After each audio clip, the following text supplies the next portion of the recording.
record here because we have so many people that are, no matter if I put on the announcement, I am recording the session. I always get messages, please send me the recording. I'm like, okay. So I would like to introduce Joan, and I met Joan Rosenberg, Dr. Joan Rosenberg, at the Mindshare Summit last August, and something that stood out to me, well, so much of what you said, Joan, stood out to me. I'm going to talk about as we go along in our conversation today, but I want to introduce you properly.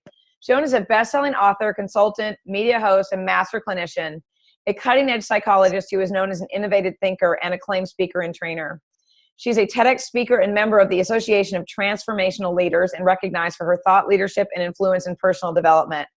A California licensed psychologist, Dr. Rosenberg speaks on how to build confidence, self-esteem, core emotional strength and resilience, emotional, conversational, and relational mastery, neuroscience and psychotherapy, and suicide prevention.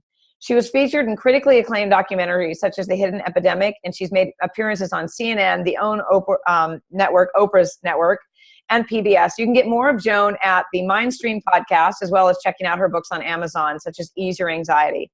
She is an approved blogger for Thrive, Global Medium, and the Huffington Post, and the co-author of Mean Girls, Meaner Women. And I am going to also, of course, you guys have all of that great information in the replay email newsletter that goes out. So no worries about asking us to start typing that in the chat box so you don't miss anything.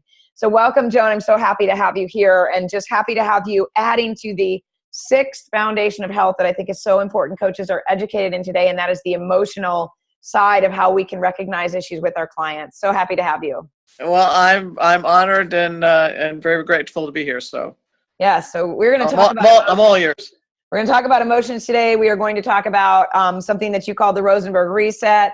So I would like to know, first of all, tell me, I want you to tell a little bit about the story that you shared. And I'm from Minnesota, so this stuck out in my mind too, about how about the embarrassment emotion that you felt, and a little bit about that story. And let's just lead in that way, if that's okay with you. Sure, happily. There's a couple stories I lead in around this topic. I was 19 years old. I was on a hayride in northern Minnesota camp. I was working as a camp counselor there. And at one point, while we were heading from the boys' camp back to the girls' camp on this hayride, and it was just the staff of the camp, the girls' camp staff. So we're heading back from the boys' camp to the girls' camp, and one of my co-counselors kind of leaned over to me and elbowed me in the ribs and looked at me and said, "Hey, Joan, you know what? You're boring." And it's just like I felt like I had this gut punch, and it was like, oh my God. It was like, whoa. I was like, what does that mean? What does it mean about how people see me? And what does that mean for my future? And it just became a real turning point for me to understand what that was about. And then subsequently, as I was in psychology, which I've been in for decades now, it was really understanding what went into self-confidence and self-esteem and that whole thing. So it was like that became my life's work, is really understanding kind of what's underneath all that. And don't you think that's powerful when something that long ago, something like that still sticks with you in this moment today? You remember it had a purpose in your life. Maybe it led you into being a psychologist. Maybe it led you into all of these different avenues as far as emotions are concerned. I have one of those moments too. When I was younger, I used to be bullied by two boys. They used to wait for me outside the lunchroom and just beat the crap out of me. I mean, I was in like 5th or 6th grade. And I remember carrying that feeling of why would they do this to me? What does this mean for me as a person? Who did this make me be? And ultimately, 20 years later at a reunion, one of them hunted me down and apologized to me. So we've got a frozen screen right now. I'm hoping that's going to shift in just a moment and doesn't cut us off. Hang in there, you guys. This might be we might have to have her sign back in. I don't think she can hear me. And Joan, if you can hear me, you may need to hop back off and hop back on. Oh, it's not frozen for you. It's okay. It's frozen for me. I'm having problems. I don't know what's going on there. Okay, and I've got a full signal. Let's just give it a minute and see what happens. Joan, can you hear me okay? Maybe it's my end. Okay, maybe, yeah. So you guys can hear me though, right? Is what I'm asking. Yeah. Okay, she's gonna have to hop back on. So let's just be patient for a moment. We had a little bit of trouble with the signals on the front end, so she'll probably just hop back on. Yeah. And I'm looking at your notes over here about the gastric bypass client too. Yeah, here she comes. There we go. Here we go. Okay. I don't know. If it happens again, you may want to move into that original room we were in where I heard you okay, because your signal is full in there. But okay, so just saying that the guy came and apologized to me 20 years later. Right. And amazing how that it gives you relief, even though you didn't realize you were carrying it around all those years. Did you feel that way a little bit too, like later on when you figured out what was going on with this person? Well, I figured out a whole bunch of things. I look back now and I see all those kinds of experiences in my life as what I might call initiating moments, and that really prompted me to move forward and understand something more deeply, either about me or how I was to understand people functioned or the world worked. Right. Not that I hold any slice of the pie on that, but each became a learning moment for me, and I do understand a whole lot more. I understand, it led me to understand the crucial role that emotions play in how we are in the world, and I do understand that boring comment in retrospect, because you know what, if I'm totally transparent here, what my feelings were not as available to other people. They weren't even available to me. I wasn't allowing myself to experience the feelings as deeply as I was experiencing them, nor was I expressing them. So if I wasn't as connected to them, then it was going to make it difficult for other people to be connected to those feelings in me. And I think as a consequence, I was called boring. Wow. How did you figure that out? And give me an idea how that came to realization for you. Wow, that's a great question. How did I realize that? Here's the gist of it. In the early 90s, I ended up kind of drawing out a diagram that has to do with how we experience life experiences, and we either stay open to the moments that we experience and what I call know what we know, mm-hmm. or we distract and disconnect and try not to know what we know. Okay, give me an example, because I remember you talking about this. What would be an example of distraction and disconnection so that you don't have to know what you know? Well, we were talking about eating before. So let's say I'm angry or disappointed. I don't want to feel my anger or disappointment, and I go for a pizza. I go for the ice cream. I go for any kind of sweets, cookies, doesn't matter what it is, but it's all in an effort to distract from whatever it is that feels unpleasant in me, whether it's a thought or a feeling. Mm-hmm. Okay, so don't you think we've got a lot more of those these days with our phones at our fingertips? How easy? Oh, we can. It's an endless array of ways that we disconnect or distract. Yes. So alcohol, drugs, social media, sex, porn, steroids. I mean, I can get alcohol, drugs. Doesn't matter what it is. Food. So and those are just the big ones. So yeah. Right. Right. So we can disconnect and distract by having a feeling about having a feeling. So I can be angry that I'm disappointed, and that's a way to distract.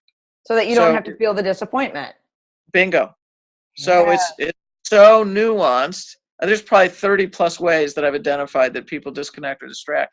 So I think it probably at some point, years down the road, what I recognized is that I recognized something about myself in terms of how I was not allowing myself to experience my feelings more as fully, and again I wasn't as expressive. I was really quite a shy kid as I grew up, and so moving out of that shyness and becoming more expressive, and all of that started to link up and connect within me, and it's probably out of those awarenesses that I was able to look back and make some sense of what boring really meant. Right. Feelings, one of the ways I see feelings as being so important is that they're really the essence of our experience of aliveness. Mm-hmm. And I also look at it, so our aliveness, our vitality, our sense of charisma, And if I wasn't experiencing and expressing those feelings years ago, then how, where was my vitality, right? Right. Yes. So where was the aliveness? Yes. And so that was one thing. The other really big thing around this for me is understanding that when people connecting through thoughts is like Elmer's glue, the old Elmer's glue, right? Or maybe even tape, Right. right? Uh, and yet connecting through feelings is like super glue. Yes. Yes. More So permanent. one is More permanent. right, and more bonding, way more bonding. So having those understandings allowed me to again understand what that early initiating moment really meant. Yeah. So let's talk about what do you think people are so afraid of? Why is everyone running from their emotions and their feelings? I mean, it's getting worse and worse. I mean, people are sadly, breaking off. Families are breaking up. People are getting divorced. And I think it's part of us because we're running from ourselves, who we truly, truly are, out of fear of something. I mean, I know many reasons for my own behavior, but why do you think that's happening so much? What are we so afraid of? Well, so there's two pieces for me. That one is a language piece. I don't like to use the word fear. We can come back to that. Sure. But why people, first of all, oh dear, frozen again. There you are. Okay. No, you know what? I'm getting calls in, and I don't know how to block that. Oh, okay. That's what the glitch was. Let me go back to your question. It was feelings and why they're so difficult, why we run from them. Our thoughts and our feelings can become barriers. So we're aware of something, we think about something, it's unpleasant, we don't want to be thinking about it, we try to push it out of our mind. And we do the same thing with feelings, except I actually believe that feelings are a bigger obstacle than even the negative ways that we think, or the harsh ways we think. And what I realized over time is that it's actually not that we don't want to feel what we feel. It's how we come to know what we feel is actually what we don't want. So let me explain that. Yep. What neuroscience started to talk about is that when a feeling fires off, it's fired off in the brain, fires off, and it actually creates kind of this hormonal surge of neurohormones kind of surging through our bloodstream that we can think of as a biochemical rush. And that the intensity of those chemicals create what we experience as kind of a wave, or it activates bodily sensations.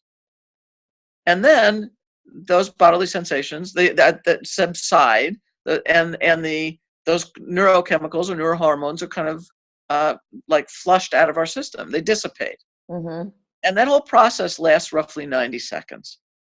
Sounds like a lifetime. It might feel like a lifetime. Yeah. It's not. But what I realized once I learned that, again, this is newer neuroscience material, probably starting back in the late 1990s and into the early 2000s, is that it's not that people don't want to feel what they feel.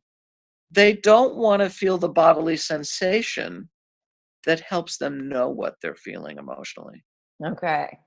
And so what are people racing away from? They're racing away from the bodily sensation that feels so uncomfortable. Okay. That lets them know the emotional feeling they're experiencing. Okay. So let me see if I'm tracking you. Okay. Heartbreak.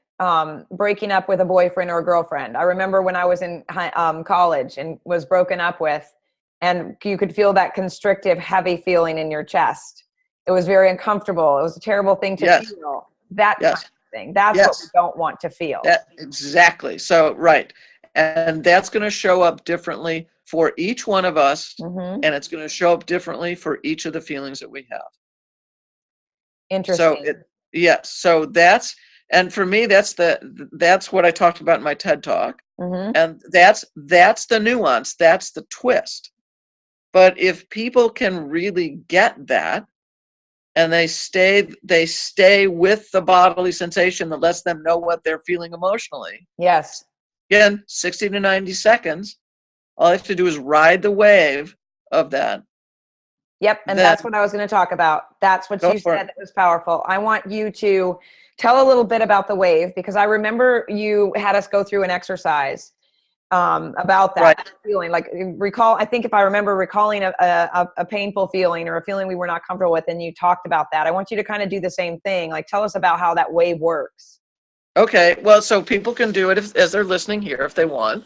So it's what I did is ask people to notice how, what, and where you experience a feeling in your body. So if people want to participate right now, you can, put your feet on the floor, take a deep breath, and then notice how, what, and where you experience the feeling of disappointment in your body. It's always it's always in the same spot for me. Disappointment. Okay. Always, yes. But great. So but you actually know the feeling because you know the sensation, right? Mm-hmm. Okay. Then take another deep breath and then notice how, what, and where you feel angry in your body. Anger or angry. Mm-hmm. Okay. And then take another deep breath. Notice how, what, and where you feel sad or sadness. Take another deep breath. Then notice how, what, and where you feel an experience of just feeling kind of content, really just chill and really okay about what's going on, that everything's good. Mm-hmm. Take another deep breath. Notice how, what, and where you feel a sense of pride or a sense of accomplishment over something that you did really well. You know it, you did it well, and you're super pleased about it.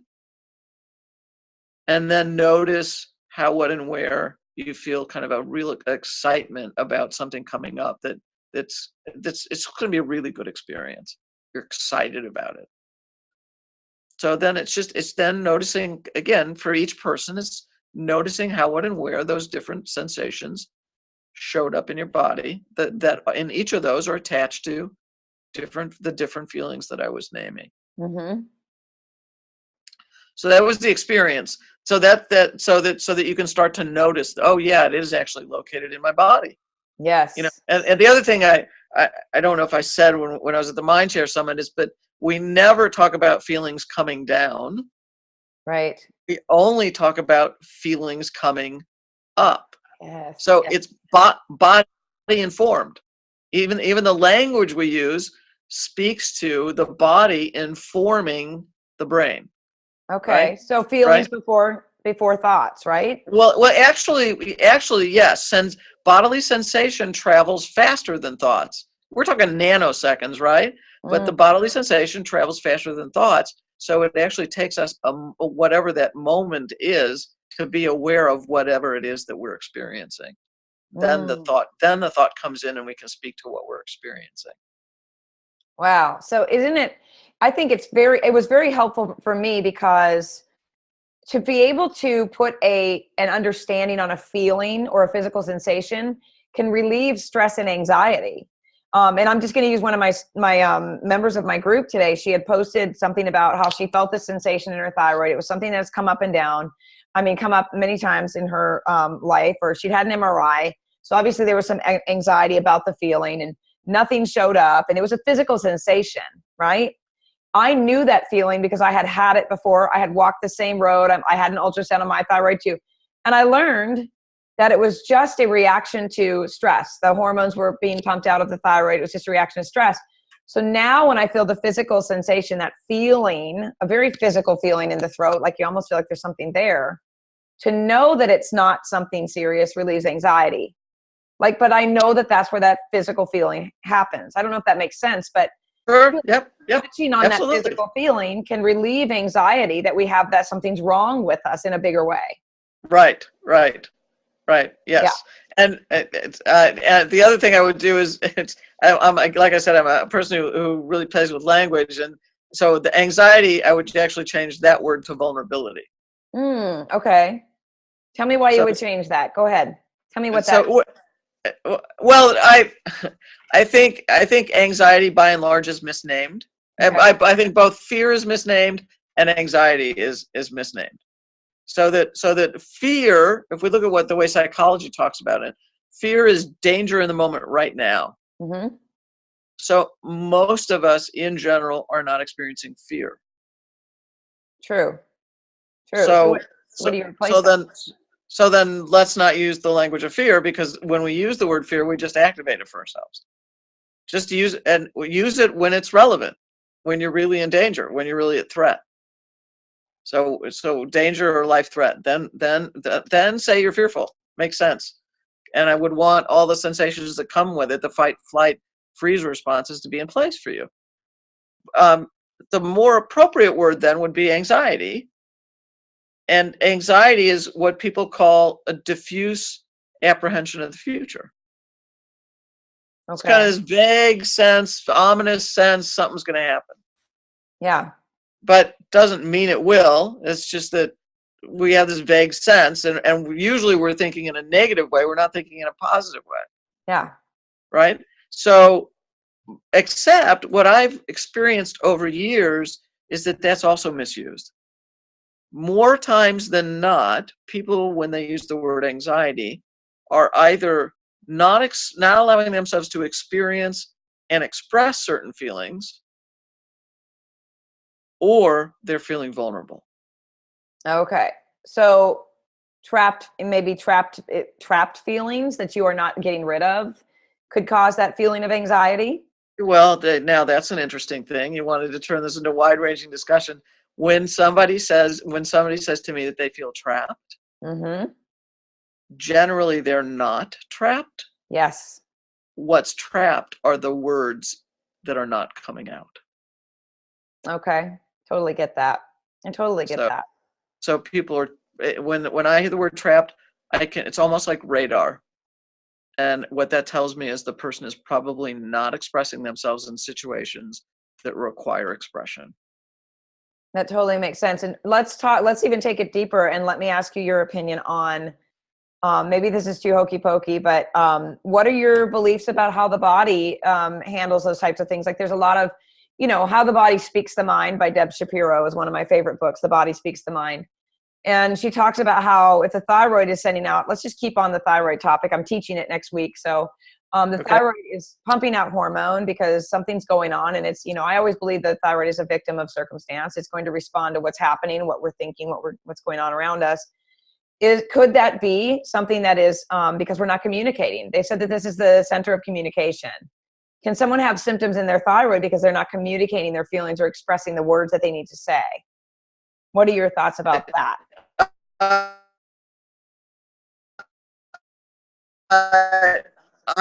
Well, that's interesting. I've had a discussion with probably could be up to even 2 years old. So I hope that I'm quoting appropriately here. But what that individual said is that some people that person had observed who had thyroid difficulties, they would actually see a calcium buildup because the person was not expressing themselves. Interesting. You could actually see the physical results of the absence of expression. On like an MRI or some or some kind of or there was or lab tests. Okay.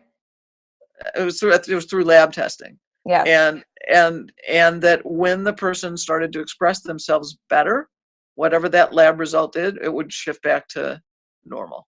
Wow. So I can't speak to that part of it. That's out of my scope. Yep. But that was from a conversation with somebody who actually pays close attention to thyroid function. Very interesting. So let's talk about the present moment for a minute. Let's talk about how important, because I truly learned about how to tap into the present moment. It's been probably 6 years, maybe a little longer than that, since I started realizing that was a source of a place for me to always return to when I would start the so-called anxious. You're going to start making me think about my words differently. So practice vulnerabilities. Right. And vulnerability, and my definition of vulnerability is an openness and a willingness to be hurt and or to learn. Okay. So when I was focusing on vulnerability for my future, there you go. And then I was sinking into the past that was so far, wasn't even there anymore, I learned that I had to find a way to overcome those emotions and feelings because they were disrupting my health. And so I found, of course, Eckhart Tolle's book, The Power of Now. And it's one of my Bibles. It truly is. It's highlighted and bent and dog-eared. And people have asked to borrow it. I'm like, nope, that book never leaves close, being close to me. I have felt such emotion, like such emotional peace, such physical peace just by getting back to the present moment. So talk to me about what your thoughts are about how powerful that can be for people. Well, that's all we have. That's all we have. When we're lost in the past and we're lost in thinking about the future, other than planning and, visioning and planning towards the future, but worrying about the future, it doesn't serve us. And being lost in the past doesn't serve us because we're living in the present moment. And if we're just anchored in either of the other directions, we're not in the present moment. That's one thing. Second thing is to stay out of awareness of the present moment keeps us in, again, to use the word, anxiety. Mm-hmm. And once you start to be aware of and in touch with what's going on in the present moment, and you allow yourself to experience it, then there's an immediate anxiety reduction because you're actually living congruently, aware of and living congruently with the experience you're actually having. Okay. When you take it that one step further and you actually give expression to it when it's appropriate to do that, then there's a sense of inner peace and personal power that comes with that. That's I think is unwavering. Because you're in total congruence. Yes, I agree. I always say to my son, whenever there's something that he's not sharing, or if something he's avoiding, I always say, what you resist persists.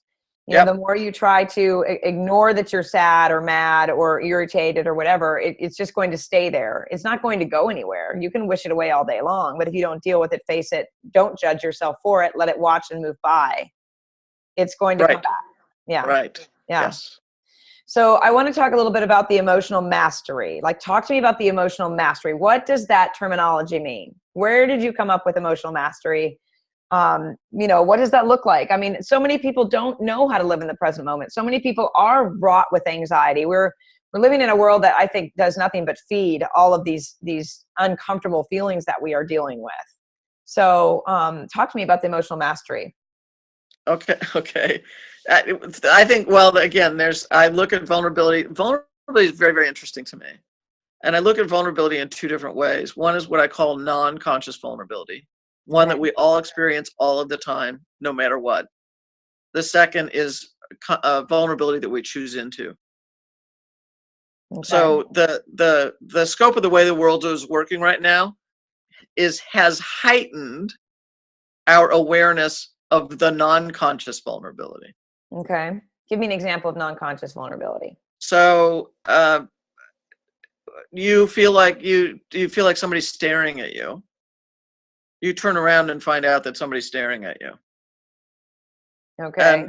And, right. So our body is there's a concept called neuroception that a research psychologist his name is Stephen Porges, and I love the concept, and it's that we assess safety danger system for assessing safety, danger, and life threat.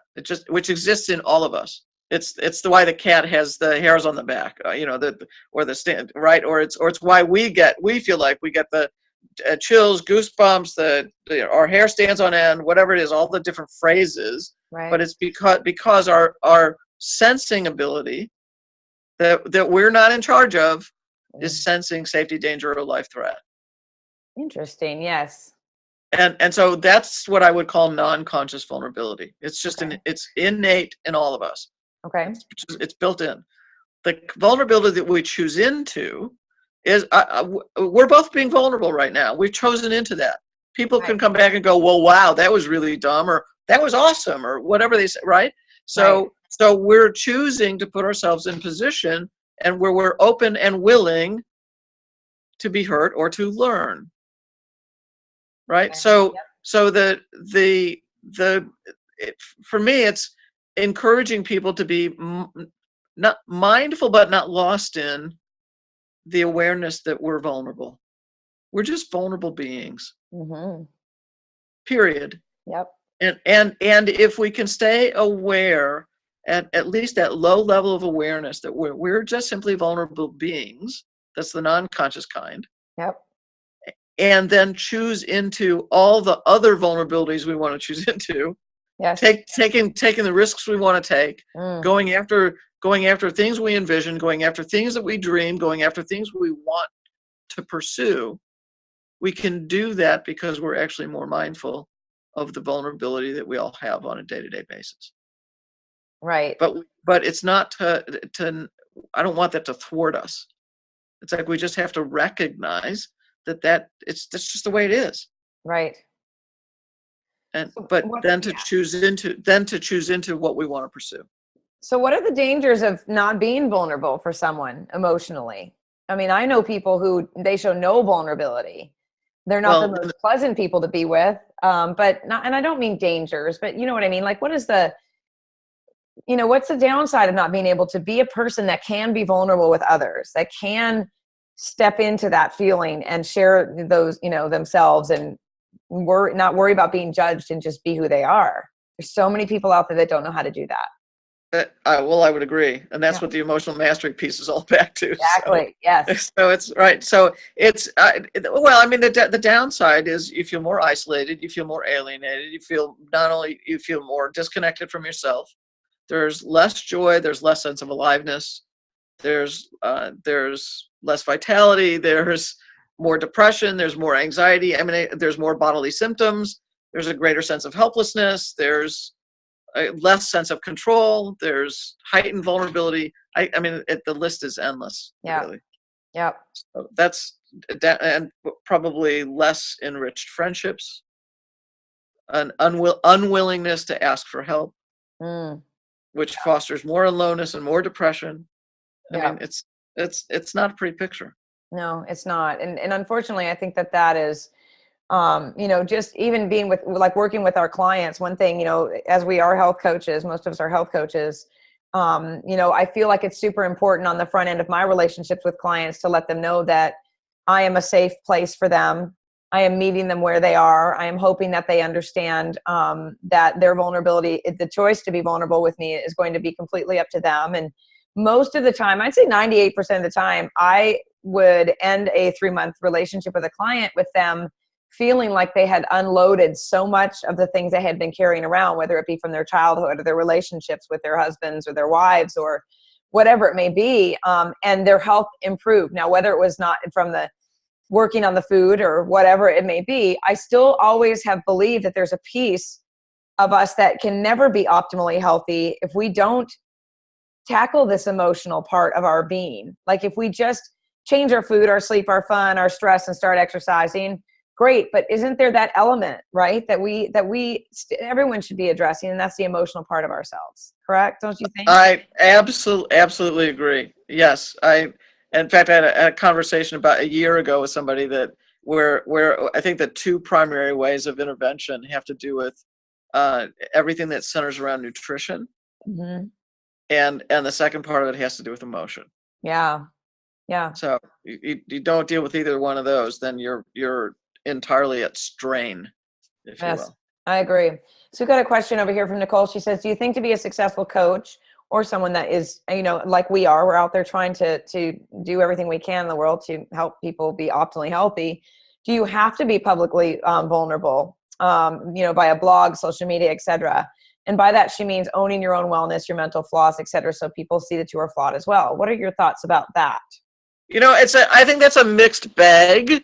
I think that if many times people write from that point of view and they become the model for others by being vulnerable in those ways about themselves, I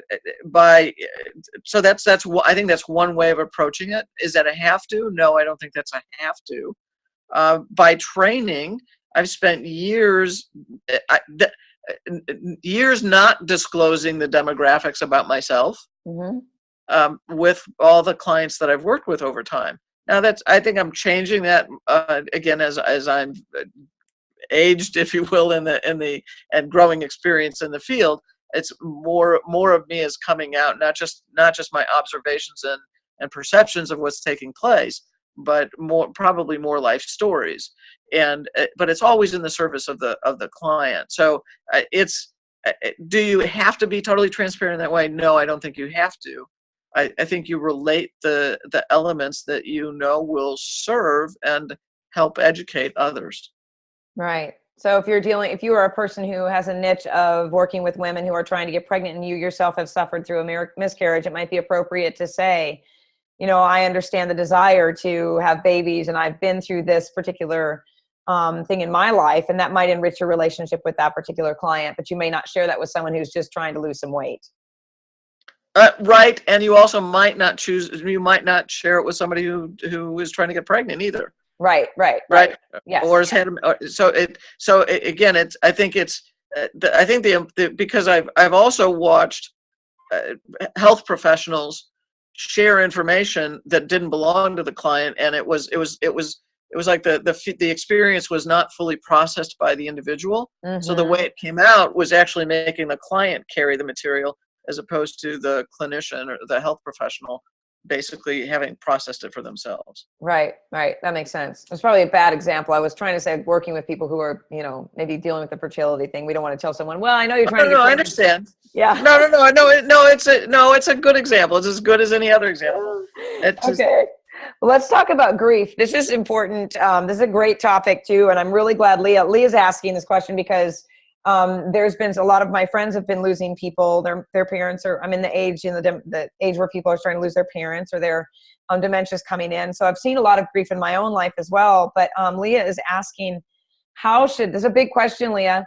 How should one go through heavy periods of grief? For example, losing someone to suicide, having thoughts of that person with a heavy physiological response. Big question. With something like suicide, I think first of all, it complicates the grief. That's the first thing, because I think there's a range of reactions that are not just tied to the bonded quality, the I'm sad, I miss the person, but I think it also evokes feelings of helplessness in the people that were around. It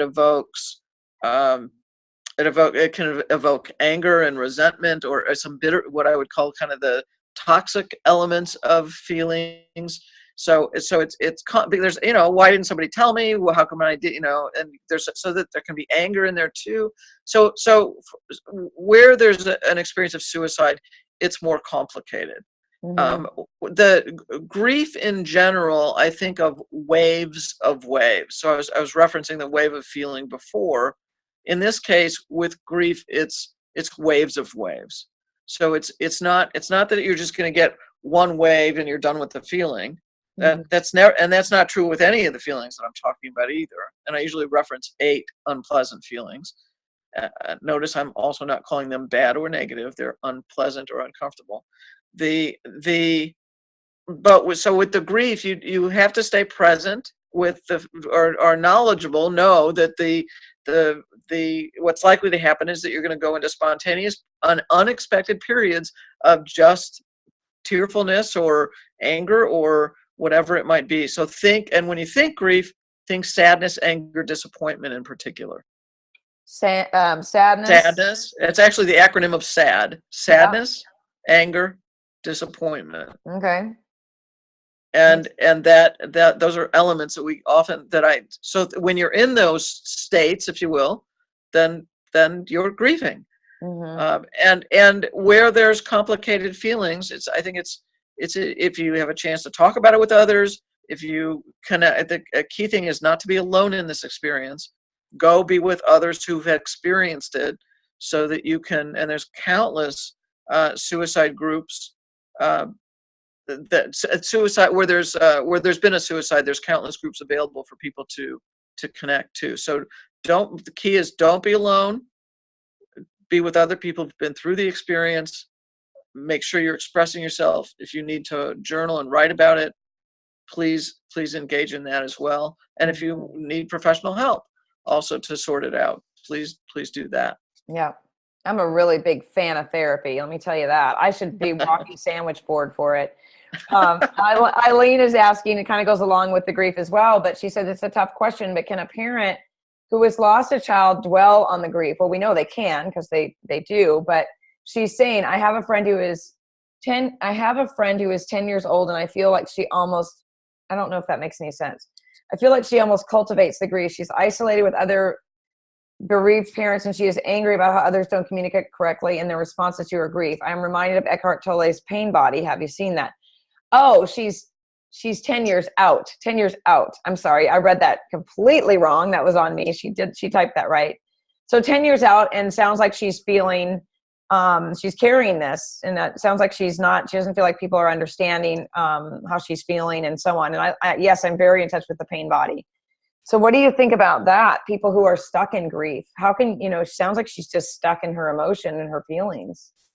Right. So again, I don't think that at some level we never get over the loss of a child, and at some level we never get over the loss of a parent, right? Mm-hmm.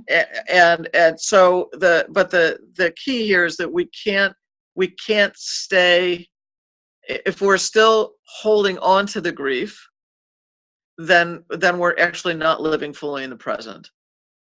So for me, it would be trying to get at the elements that still feel unresolved. Yes. For her. And sometimes, believe it or not, Carmen, sometimes what is unresolved is that we can't undo what was done, or we can't do what was undone. Right. So right? Lack of control, no ability to change, no acceptance. What was. Yeah. And that we can't go back and undo or do the things that were done or undone. I get that. It is a feeling of a lack of control or a lack of ability. I mean, it can almost invoke that, not anxiety, yeah, that feeling inside. Helplessness. Perfect. Yeah. Right. Yes. Yeah. So that help the person, and then it's like, so that if the person were to come off the grief at that point, the 10-year kind of, they're out 10 years from the grief, but they're still in it. Then the questions I would be asking is, if she feels like she's still not being understood, then one of my questions would be, what is it that, if she were to be understood, would be understood so that she could let go of the grief and move on? Right. And the other is that if she could experience some resolve and then move on and be more fully present, what is it that would need to take place that would allow that resolution to occur?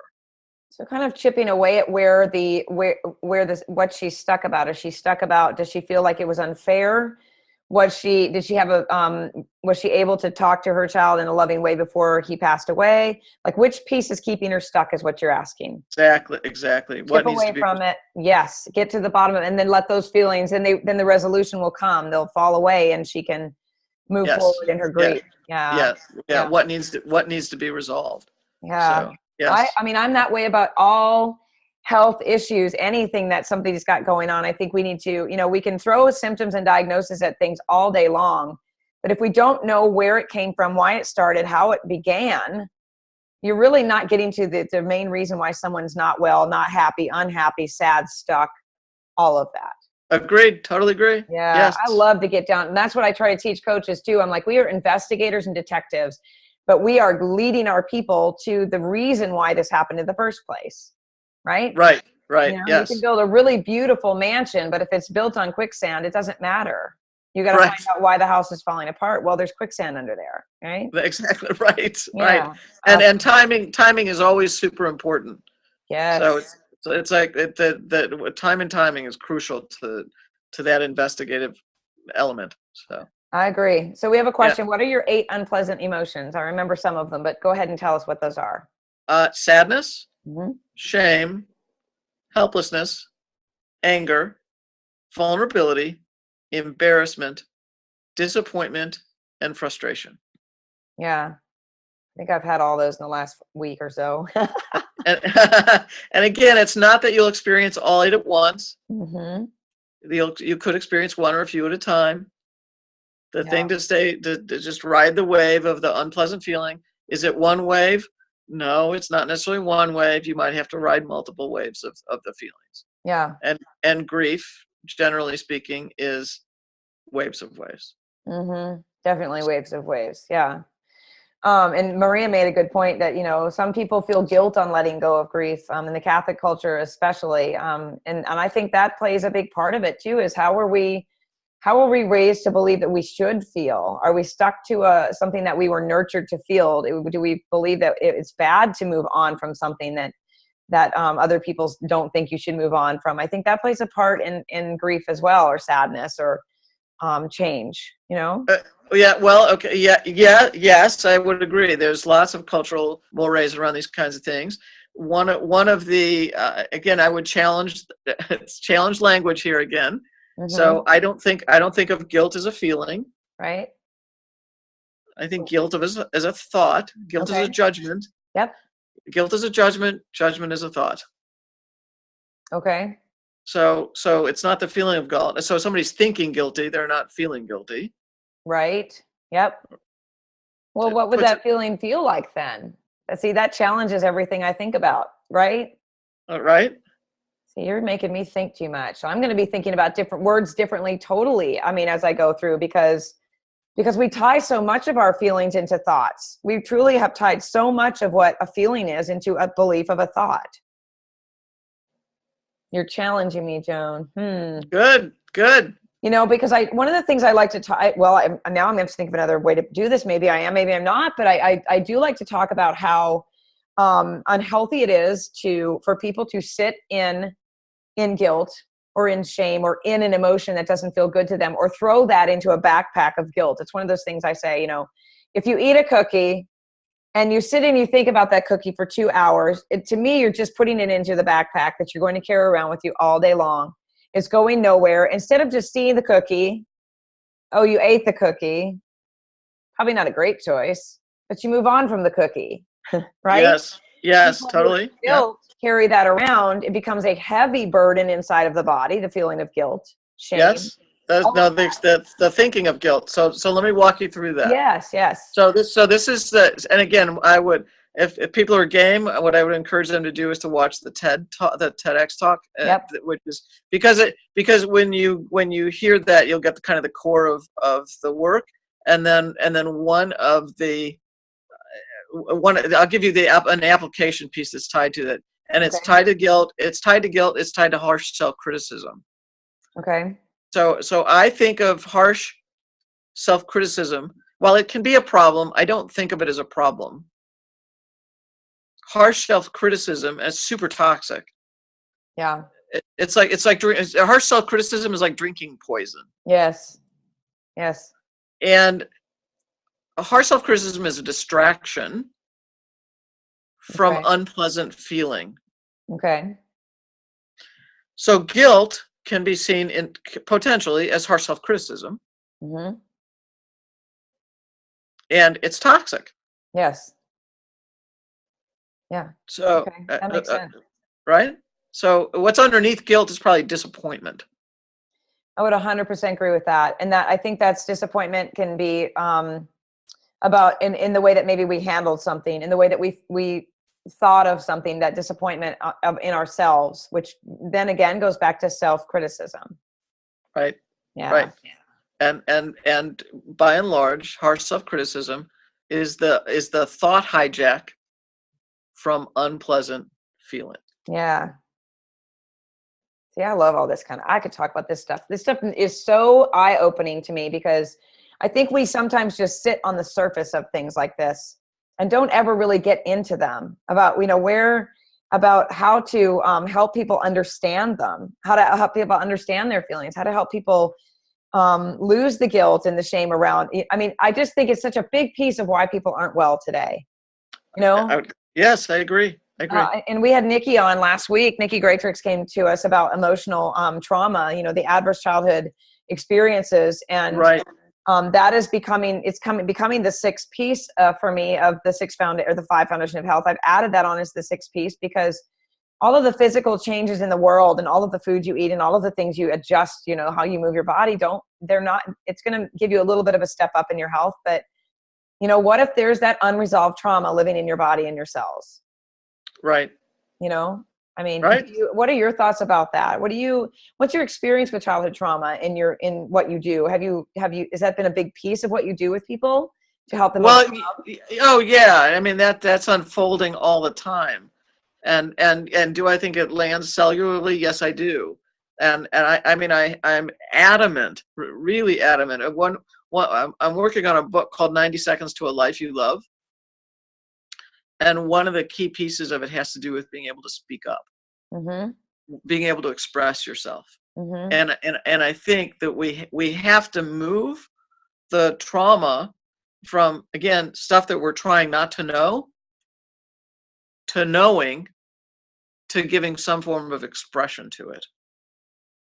And I've actually developed a whole framework around grieving that to me is tied to being able to help people move through those adverse childhood experiences.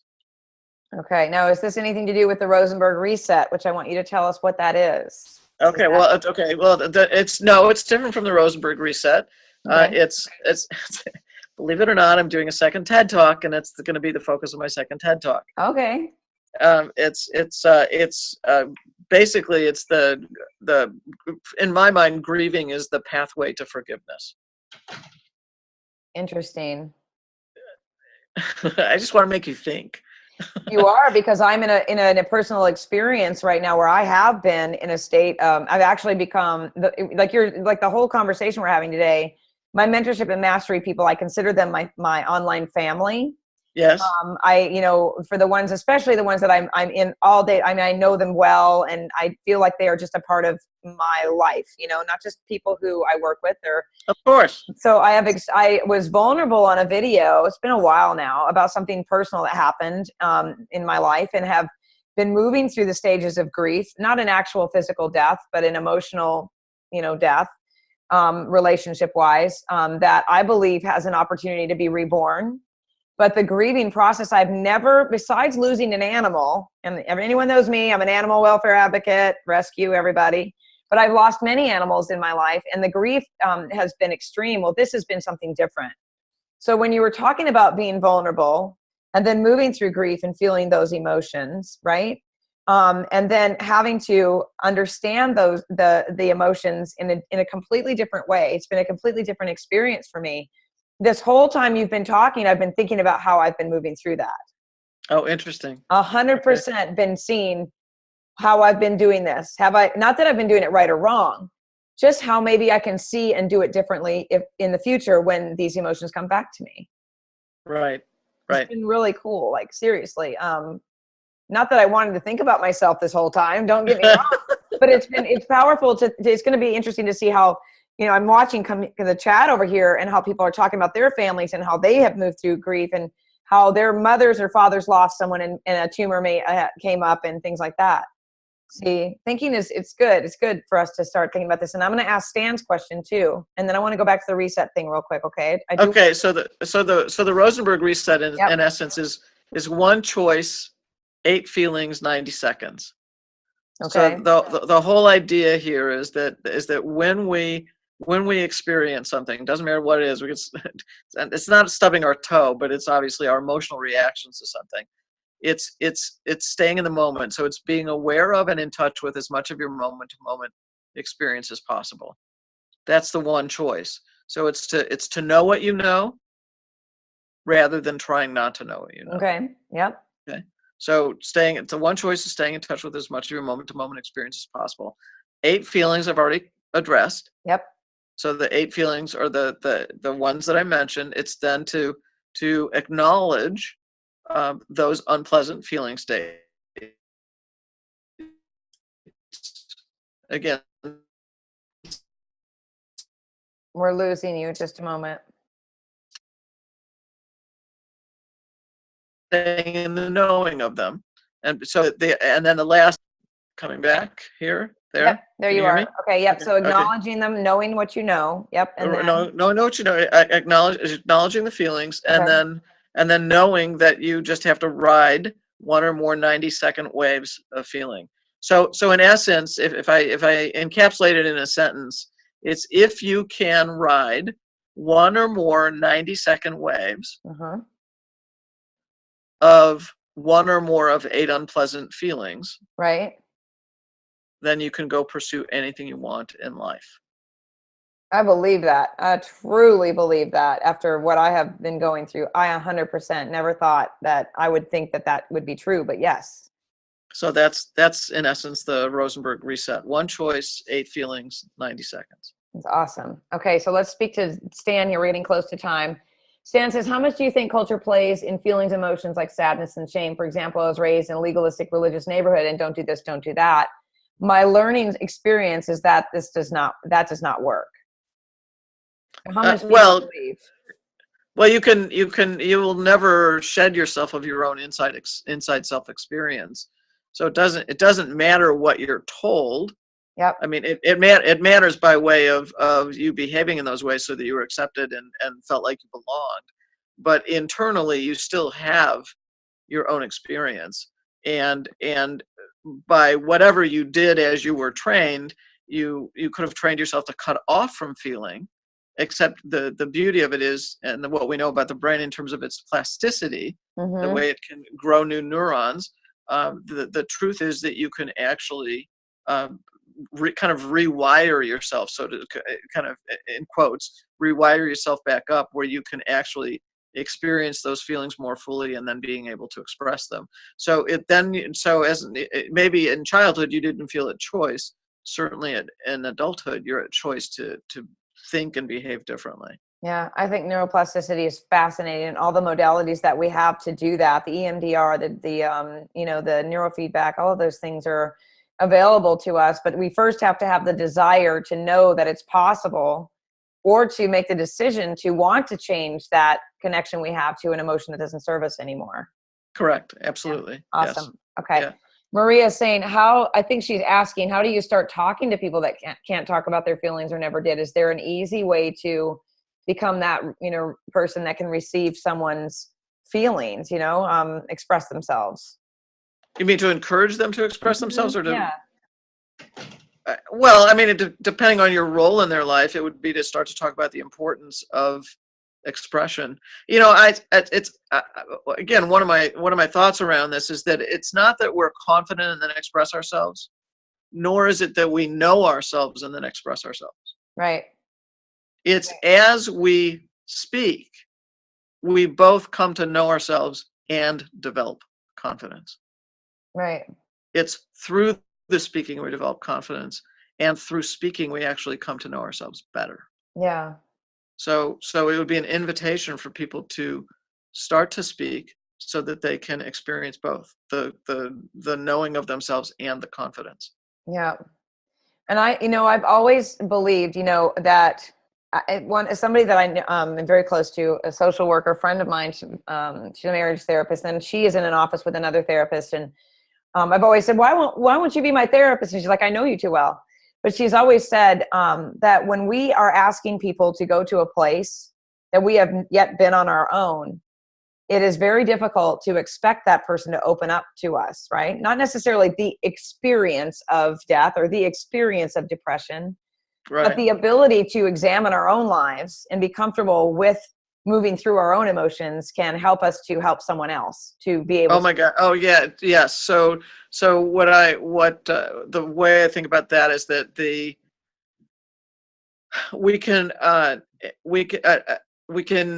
a client can only go to the emotional range that we ourselves can tolerate.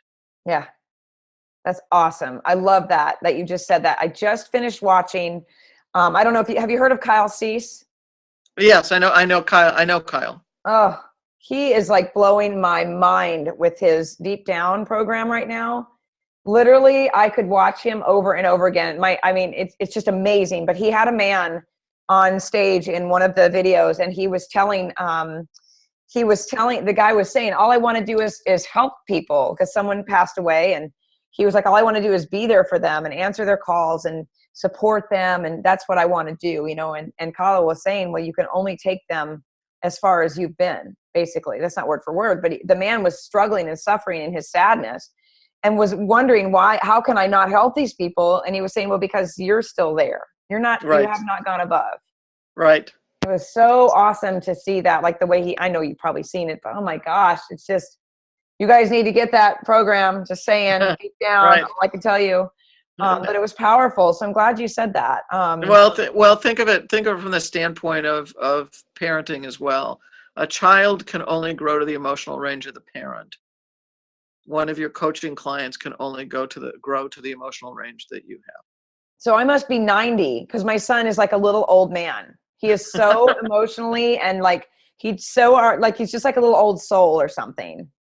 That's really interesting to hear that too. So I'm going to have that nugget in the back of my head when I talk to my child, and as I move through my own life experiences, to be able to be a better mother to him. That's super powerful. Yeah. Awesome. Yeah. This has been awesome. It's also right. So it's whatever you're modeling for your kids then, from an emotional standpoint as well. Yeah. So if you're modeling withdrawal, or you're modeling aggressiveness or outbursts, they're going to grow to that emotional range. So you want them. So in terms of emotional mastery, you want them to grow to a place where they're well self-regulated. So awesome. Yeah. This has been great, Joan. I just appreciate such a great conversation. Just a conversation, and sharing this information with us and making me think. Which I'm an internal thinker. I'm amazed that I sleep as well as I do. But then again, our brain is thinking at night too. But you've just really helped to open my eyes, and as I can tell from the ongoing dialogue over here, you've really pulled some information out of some of my people as well, and they're talking about themselves and their families, and that's what this is all about to me, is taking this coaching stuff even deeper for people, but remembering that we have people like you that we can lean on and can help us to have a better understanding, that we don't have to be the experts in this field, and that we can share you with our clients and help them to grow even further. So just thank you so much, and most grateful for your time. Well, likewise. Thanks for your interest, and it's always it really is. I feel honored to be able to share the information. So thank you. Well, I see you in August. You will see me in August. I will hunt you down. Thanks, Joan. Excellent. All right. Thank you. Have a great day. Bye. Bye. Okay. Bye, everybody.